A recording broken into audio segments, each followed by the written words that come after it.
మనం ఈరోజు ఆస్టియోపోరోసిస్ అనే కండిషన్ గురించి మాట్లాడుకుందాం.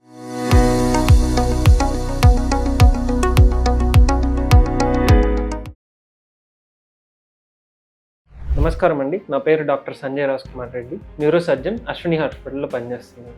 ఆస్టియోపోరోసిస్ అంటే ఏంటి? మనకు నార్మల్గా బోన్స్లో కాల్షియం ఉంటుంది కదా, ఈ కాల్షియం డెన్సిటీ తగ్గిపోయి బోన్ బాగా పతలాగా అయిపోవడం వల్ల ఈ బోన్ ఫ్రాక్చర్ రిస్క్ పెరుగుతుందన్నమాట. దీన్ని ఆస్టియోపోరోసిస్ అంటాం. ఈ ఆస్టియోపోరోసిస్ ఎవరికి వచ్చే ఛాన్సెస్ ఉంటాయి? ఈ ఆస్టియోపోరోసిస్ ఓల్డ్ ఏజ్ వాళ్ళల్లో, ఎస్పెషలీ ఉమెన్ 50 సంవత్సరాల తర్వాత, మీనోపాజ్ ఏజ్లో, అంటే మీనోపాజ్ అంటే మైల రావడం ఆగిపోయిన తర్వాత, వీళ్ళల్లో స్మోకింగ్, ఆల్కహాల్ ఎక్కువ తీసుకునే వాళ్ళల్లో, కొంచెం వైటమిన్ డెఫిషియన్సీస్ కానీ ఇవన్నీ ఉన్న వాళ్ళల్లో ఎక్కువ ఛాన్స్ ఉంటాయి ఈ ఆస్టియోపోరోసిస్. ఏంటి దీనివల్ల ప్రాబ్లం? బోన్ డెన్సిటీ తగ్గిపోతే ఏంటి ప్రాబ్లం?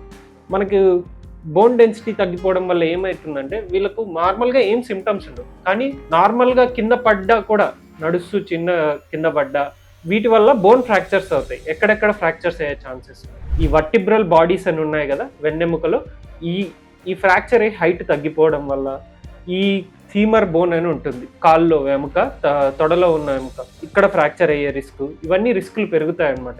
వీటిలోనే కాకుండా వేరే చోట కూడా ఎముకలు ఇరిగే ఛాన్సెస్ ఉంటాయి, కానీ వీటిలో ఎక్కువ రిస్క్ ఉంటుంది. దీంతో పాటు మనం ఓల్డ్ ఏజ్ అయ్యే కొద్దీ చూస్తుంటాం, 60 సంవత్సరాలు 70 సంవత్సరాలు అయ్యే కొద్దీ మనుషులు ముందుకు వంగిపోతుంటారు. వీళ్ళల్లో వంగిపోవడానికి కారణం ఏంటంటే, ఈ వర్టిబ్రల్ బాడీస్ ఆస్టియోపోరోసిస్ వల్ల ఒక 3-4 లెవెల్స్లో హైట్ తగ్గిపోతాయి అన్నమాట.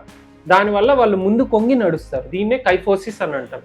ఇప్పుడు ఈ ఆస్టియోపోరోసిస్ని అరికట్టడానికి మనకి దగ్గర ఏమన్నా వేస్ ఉన్నాయంటే, అది మనము ఓల్డ్ ఏజ్ ఫీమేల్స్లో మనం కాల్షియం ట్యాబ్లెట్స్ కానీ, దానికి తగ్గట్టు వేరే మెడికేషన్ బిస్ఫాస్ఫనేట్స్ కానీ సివియర్గా ఉన్నప్పుడు పెట్టాల్సి వస్తుంది. ఒకవేళ ఫ్రాక్చర్ అయితే ఏం చేయాల్సి వస్తుంది?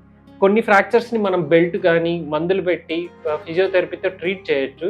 కానీ కొన్ని ఫ్రాక్చర్స్ వెన్నపూసను ఎప్పుడైతే ఒత్తుకుంటున్నాయో వాటికి మనం స్క్రూలు వేసి ఫిక్సేషన్ చేయాల్సి వస్తుంది. వీళ్ళల్లో ఏం ప్రాబ్లం అవుతుందంటే, స్క్రూస్ వేయడానికి మనకి ఎప్పుడైతే గోడ గట్టిగా ఉందనుకోండి, మేక్ కొట్టడం ఈజీగా అవుతుంది. అలాగే గోడ పతలాగా ఉందనుకోండి, మేక్ కొట్టినప్పుడు పొడి పొడిగా వస్తుంది కదా, అలాగే వీళ్ళల్లో స్క్రూ వేయడానికి ఇబ్బంది అవుతుంది. బోన్ పట్టుకోదన్నమాట, సిమెంట్ వేసి వేయాల్సి వస్తుంది. సో ఇవన్నీ ప్రాబ్లమ్స్ ఉంటాయి కాబట్టి ఆస్టియోపోరోసిస్ని ముందే కనుగొని మనం ట్రీట్మెంట్ ఇవ్వడం బెస్ట్. మీకు కనుక ఓల్డ్ ఏజ్ అయ్యింది, లో బ్యాక్ ఏక్ కానీ, నడుము నొప్పి కానీ, మెడ నొప్పి కానీ వస్తున్నా, కాళ్ళల్లో నొప్పి వస్తున్నా, నడవలేకపోతున్నా, ఇలాంటివి ఏమన్నా ఉంటే వెంటనే వచ్చి ఒకసారి నన్ను కలవండి. లేకపోతే మీ దగ్గరలో ఉన్న న్యూరో సర్జన్ కలిసి సరే. ఓకే.